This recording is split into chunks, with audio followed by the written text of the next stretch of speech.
कोई, या कोई नया बिस्किट आया है, या नई कोई चाय की पत्ती आई है, वो बाकायदा बिलबोर्ड पे पेंट होता था और वो 3-4 दिन में वो कंप्लीट कर लेते थे। देन फिर तरक्की हुई, कंप्यूटर्स आ गए और फिर पैनाफ्लेक्स प्रिंट होने लगे। उन बेचारों की जॉब का क्या हुआ जो उस वक्त लटक लटक के पेंटिंग कर रहे थे? या वो लोग जो खताती करते थे, कैलीग्राफी, उनका क्या हुआ? क्योंकि कंप्यूटर से तो हर चीज़ होने लग गई। उनमें से सिर्फ वो लोग सरवाइव कर गए जिन्होंने अपने आप को अपग्रेड किया। एंड मजे की बात, वो लोग जो मैनुअली कर रहे थे और उन्होंने अपने आप को अपग्रेड किया डिजिटल वर्ल्ड में, वो लोग वो हैं आज भी जो लीड कर रहे हैं। मतलब जो नए नए कंप्यूटर में घुसे, पहले कोई बैकग्राउंड नहीं था, वो फिर भी उनसे एक स्टेप पीछे रहे। क्यों? क्योंकि उनको मैनुअल की अच्छी नॉलेज थी। नाउ फॉरवर्ड टू दिस 2025, आज एआई सब जगह है। मेरी इस टॉक का नाम भी यही है, are you ready for AI?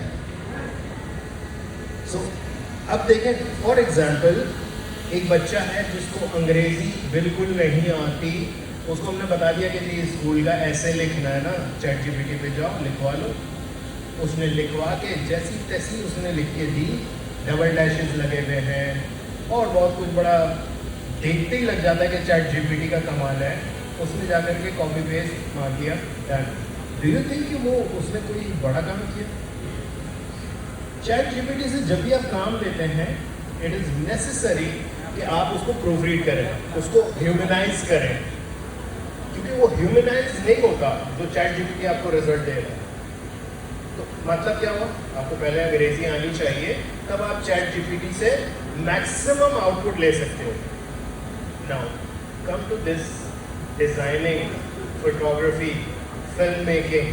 तो भाई तुम्हें लाइटिंग का पता नहीं है, तुम्हें ये नहीं पता कि कैमरास कौन से होते हैं, तुम्हें ये नहीं पता कि लेंसेज कौन से होते हैं, और तुम चले हो VO3 को यूज करके फिल्म बनवाना। AI, याद रखिएगा, जादू नहीं है, काम आपने ही करवाना है। मिसाल के तौर पर, मैं अगर 10 लोगों की टीम ले लेता हूँ और मैं एक फिल्म बनाने चला हूँ, छोटी सी शॉर्ट फिल्म 20 मिनट की, मुझे डायरेक्शन का कुछ नहीं पता, मुझे एक्टिंग का कुछ नहीं पता, मैंने जो बच्चे हायर किए, जो बंदे हायर किए, उनको मैं कह रहा हूँ कि यार बस ये फिल्म बना दो, ये स्क्रिप्ट है, क्या बन के आएगा? क्या वो मेरी मर्जी का होगा? नहीं होगा, जब तक कि मैं उस फिल्म की हर चीज को नहीं जानता। आप ये देखें, बड़ी बड़ी फिल्म्स आती हैं, सबसे ज्यादा नाम किसका होता है? डायरेक्टर का। एक्टर्स सब अपनी जगह, लेकिन हम क्या कहते हैं? जेम्स कैमरॉन की नई फिल्म आ रही है, ऐसे ही होता है, नाम किसका हुआ? जेम्स कैमरॉन का। हालांकि उसकी फिल्म्स में भरपूर टेक्नोलॉजी यूज हुई है। डू यू थिंक कि जेम्स कैमरॉन को पता नहीं था कि अगर मुझे एवेटार बनानी है तो उसके लिए क्या क्या टेक्नोलॉजी की जरूरत होगी? आई डोंट नो, आप लोगों ने एवेटार देखी है? सही। ये क्रिस्टोफर नोलन को ले लें।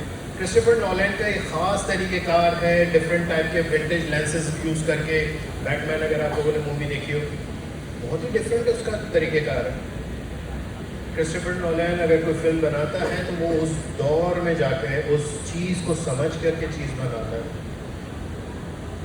अगर आपने फिल्में बनवानी है, अगर आपने वीडियो का काम करना है, I would recommend go watch movies, study them, study different directors, film makers. अब ये जो डायरेक्टर्स हैं, इनकी खास बात क्या है कि इनको ये पता है कि मुझे इस सीन में कौन सा लेंस यूज़ करना है, लाइटिंग कैसी होगी। ऑल्दो लाइटिंग वाले बंदे अलग हैं, लेंसेज वाले बंदे अलग हैं, पूरी लाखों लोगों की टीम मौजूद है एक फिल्म बनाने के लिए, अकेले का काम नहीं है।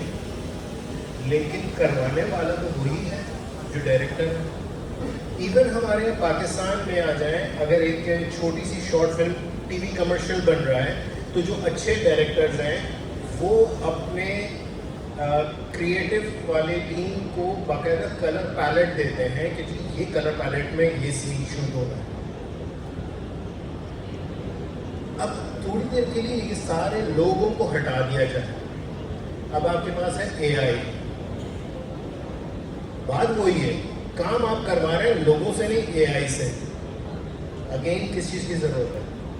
आपको वो मैनुअल नॉलेज होनी ज़रूरी है। एंड ट्रस्ट मी, आज ही आप जाएं चैट जीपीटी पे या जो भी इमेज जनरेशन आप करवाने लगे हैं उस पर जो भी आप प्रॉम्प्ट दे रहे हैं दें, उसी प्रॉम्प्ट को दूसरी बार दें। उसमें ये बताएं कि जी कैमरा मेरा जो है कैनन R5 हो, उसमें 35 mm का लेंस हो और उसका अपर्चर जो है वो तकरीबन 1.2 हो या 1.4 हो और लाइटिंग जो है ड्रामेटिक हो, बैक से केकर लाइट आ रही हो ऑरेंज कलर की। समझ में आ रहा है मैं क्या कह रहा हूँ? ओ भाई, ये जब कराओगे ना जब ये सारी लाइटिंग पता होगी। तो ये जो मैं कह रहा हूँ कि are you ready for AI? भाई एआई को ये मत समझो कि बटन दबाओगे और जादू नहीं, आपने काम करवाना है। तो मैं रिकमेंड करूंगा प्लीज एआई जरूर लर्न करें, अपने आप को अपग्रेड जरूर करें, लेकिन मैनुअल सीखने के बाद। Let's talk about graphic design. मैं फिल्म नहीं बनवा रहा, मैं कोई इमेज जनरेशन नहीं करवा रहा, मैं सिर्फ और सिर्फ एक कंपनी की ब्रांड आइडेंटिटी बनवा रहा हूँ। अब इस ब्रांड आइडेंटिटी में बहुत सारे फैक्टर्स होते हैं। हमें फॉन्ट्स डिसाइड करने होते हैं, हमें कलर स्कीम डिसाइड करनी होती है। अब कलर थ्योरी तुम्हें पता नहीं है, टाइपोग्राफी तुम्हें पता नहीं है, और तुम कह रहे हो कि यार मेरा जो चैट जीपीटी है या नैनो बनाना है जेमिनी का है, वो ये सब बना के दे, बिल्कुल बना के देगा। आप खुश नहीं हो जाओगे, आपको कद्दू नहीं पता कि उसने बना के क्या दिया है। तो what I want you to learn is those theories and hands-on practical things. See, जितनी टेक्नोलॉजीज आती हैं वो आपका काम आसान करने के लिए आती हैं, किसी को रिप्लेस नहीं कर रही एआई।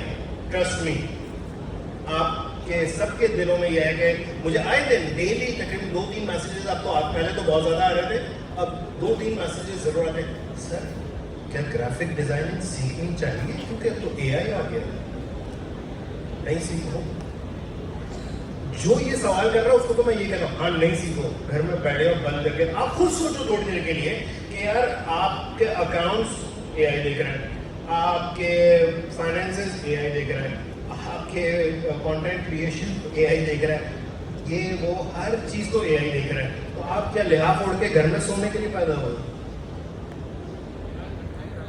आप क्या करने वाले हो? एक मूवी है एनिमेटेड पिक्सार की, वॉल ई। किसने देखी है वॉल ई? अगर नहीं देखी डू वॉच इट प्लीज। उसमें एक सीन था कि जमीन छोड़ करके पोस्ट एपोकलिप्टिक वाला सीन है कि जमीन छोड़ के सब ऊपर चले गए, स्पेस में रह रहे हैं, और जितने भी इंसान है ना वो सिर्फ एक मोबाइल सीट के ऊपर पड़े हुए, उनके सामने एक स्क्रीन है और वो मोटे भद्दे मेरे जैसे हो चुके हैं। एंड उनसे हिला नहीं जाता होगा, अगर किसी की कोई चीज़ गिर गई तो वो नहीं उठाई जाती, वो इमरजेंसी नाफिज हो जाती है अगर कोई गिर जाती सीट से। डू यू थिंक कि हम इसी तरफ जा रहे हैं? क्या हमारा यही हाल होने वाला है? अगर आप लोग ये सोच रहे हो कि एआई हमें रिप्लेस कर देगा तो फिर तो आप इसी फ्यूचर की तरफ गामजन हैं। Please do something, do some study, some manual work, drawing करें, स्केचेस बनाएं, हर चीज करें। जब हम इवन ग्राफिक डिजाइनिंग में भी एआई को यूज करते हैं, मैं अब आजकल अपनी वीडियोस में बहुत ज्यादा एआई यूज कर रहा हूँ, किसी को नहीं दिखता। क्यों नहीं दिखता?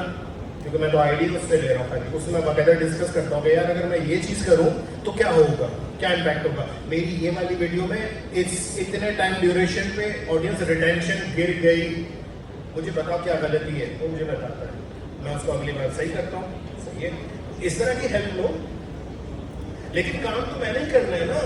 आज भी मेरे पास 6-8 लेंसेज हैं, 3 कैमराज हैं, मैं ही शूट कर रहा हूं, मुझे पता है कि लाइटिंग कैसी रखनी है। समझ में आ रहा है? सो याद रखिएगा, सीखें, एआई जरूर सीखें।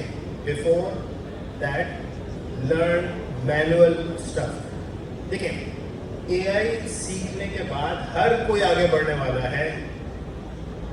आप उनसे आगे बढ़ सकते हैं, बिकॉज आपके पास एक्चुअल नॉलेज मौजूद है कि क्या बनवाना है। मैं हमेशा से सबसे ये कहता हूँ कि किसी से भी पूछ लो कि यार ये कैसे होगा, वो बता देता है। यूट्यूब पे जाके सर्च करो फलां चीज़ कैसे होगी, ऐसे होगी, फलां चीज़ कैसे होगी। वो फलां चीज़ बनानी है, जिसको ये पता है वो आर्टिस्ट है। कहने का मकसद ये कि कैसे बनाना है इज इजी, क्या बनाना है वो विनर्स का काम है। याद रखिएगा, क्या बनाना है, ये कैसे आएगा। थ्योरीज पढ़ के, एक मेरी छोटी सी रील है, शायद आप में से किसी की नजर से गुजरी हो। मेरे पास बहुत सारे टूल्स हैं, स्क्रू ड्राइवर्स, पाने, प्लायर, ड्रिल मशीन, आरी, हथौड़ी, हर चीज है। तो ना तो मैं मैकेनिक हूं ना मैं कारपेंटर हूं, टूल्स तो मेरे पास सारे। क्यों मैं मैकेनिक क्यों नहीं हूं या मैं कारपेंटर क्यों नहीं हूं?